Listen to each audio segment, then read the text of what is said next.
कधी कधी असं होतं ज्याच्यासाठी आपण थांबतो त्याचा परफॉर्मन्स थोडा खराब होतोय. Game on. दोन्ही संघांना शुभेच्छा. Back to match. 5 षटकांची लढत.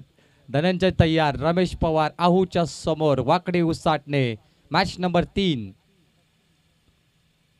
Of cutter ball. टप्पा पडल्यानंतर आउट स्विंगर. ऑफच्या दिशेने टर्न झाला. बोटांची जादू रमेश पवारकडे आहे. चांगला गोलंदाज, ऑलराऊंडर खेळाडू. पायावरती आदळला हा बॉल. स्पिनर गोलंदाज आहे आणि स्पिनर असतो तेव्हा पंच नेहमी LBW ला पाहून आऊट देत असतात. विकेटवरती पदतालिका करावं लागेल, नृत्य करावं लागेल धनंजय हिलालला, कारण आहू लेग कडरचा बादशाह आहे. Miss timing stroke. मामा भांजे की जोडी. मामा परतलाय. धनंजय हिलाल 0वरती बाद.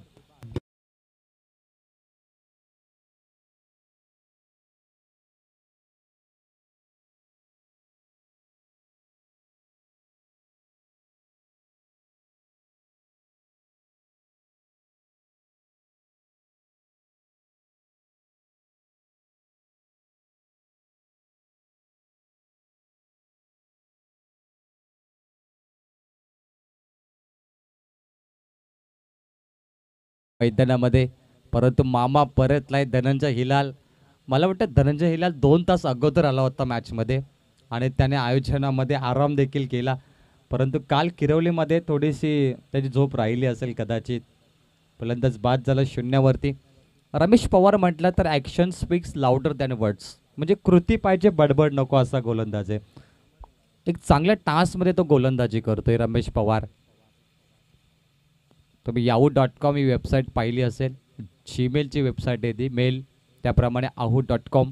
गोलंदाजी करताना तुम्ही पाहताय 3 ball 0, 1 wicket. उसाटणे.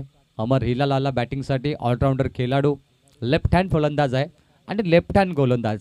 Lefty versus lefty एकमेकांसमोर. काय घडणार? 3 बॉल बाकी आहेत. Perfect yorker. आत्ता उल्लेख केला मी, action speaks louder than words. कृती पाहिजे, बडबड नको, आणि तो हा गोलंदाज आहे रमेश पवार. 4 चेंडू डॉट. यावर्षी उसाटणे भन्नाट फॉर्ममध्ये, परंतु आज हे 4 चेंडू पाहिले ना तर थोडं वेगळं वाटतं काहीतरी, आणि मॅडन ओव्हरच्या कडे रमेश पवार चाललाय. 5 चेंडू डॉट. एक मजबूत संघाला 5 चेंडू डॉट फेकणं पॉवर प्लेमध्ये, तुम्ही विचार करा रमेश पवार किती फॉर्ममध्ये यावर्षी. काय गोलंदाजी आहे, जबरदस्त. Madden over. एकदा टाळ्या होऊन जाऊन दे. या स्पर्धेची पहिली मॅडन ओव्हर. विकेट सोबत मॅडन. रमेश पवार. पवार की पावर.